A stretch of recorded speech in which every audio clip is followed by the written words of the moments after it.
So if you're watching this video, I imagine that you are either going to have surgery on your meniscus or you have already had surgery on your meniscus and you're sort of trying to get information about what it's going to be like as far as the recovery goes. This is the follow-up video that I did to my previous one. The last video that I did was taken a couple days after the actual surgery. This one, it's December now, so it's been several months since then, and kind of just giving you guys some information on it so you know what to expect.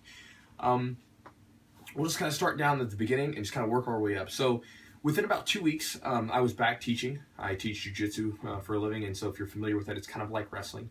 I wasn't doing a ton of a lot of movement. It was mainly just teaching and going through the motions and things like that. Following that, I guess it was about 6 weeks, I got back to what I would consider fairly normal. I started kind of ramping up my training and getting back into it. And I had my first competition by August. And by August, it was, I felt pretty good.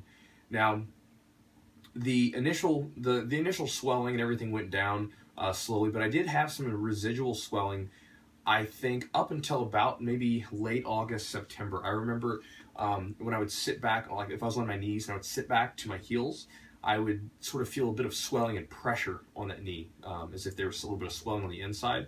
That seemed to sort of stay until about September. That's kind of when I started to feel that go away. Also by September, that's where I was able to finally get my leg strength back. I started squatting heavier and feeling comfortable doing that, and it's been great since then.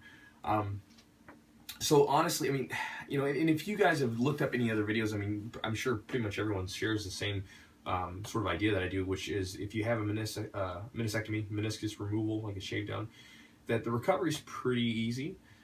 The big thing that I would say, and this is my piece of advice for anyone that is having surgery, make sure that you take your physical therapy very seriously. It's very easy to come back from the surgery and jump right back into normal life because of the fact that it doesn't keep you, grounded for too long. You're back moving around in some fashion pretty quickly. But the problem with that is that, sometimes you start to kind of, well, I feel like, you kind of get this idea like, oh, I'm fine.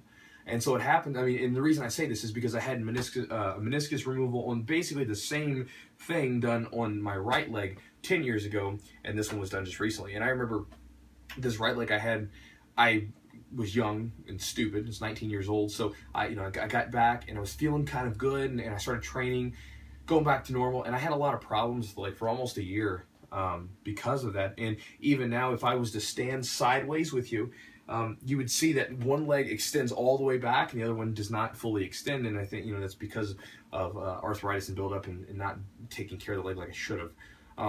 So if you are having the surgery, definitely take your physical therapy very seriously and listen to what they say. Also, again, just sharing from personal experience, if you are like me, I'm one of those people that's just chronically tight. Some people are very flexible just naturally. I'm the exact opposite of that.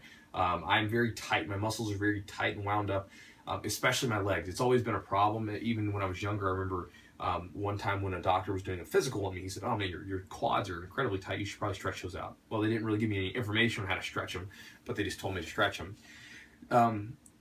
Something I've noticed is that a lot of times I do still, like on both legs, I'll get like a lot of tightness and pinching around that knee joint.